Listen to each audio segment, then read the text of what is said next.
Hello and Assalamualaikum. My name is Jafiq, and today I'll be showing you how you could use visual prompt in order to teach your children to do this kind of activity.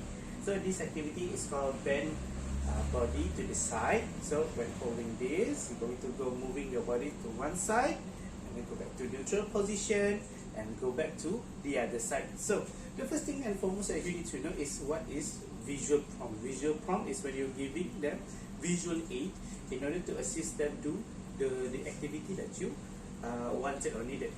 So in here, you can use either a picture or a drawing, anything that you would like.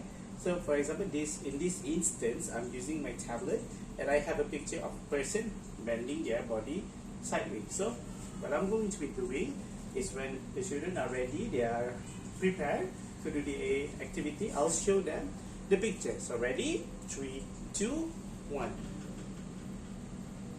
I'll show them for a few seconds and then encourage them what is the person doing. Can you try? 3, 2, 1.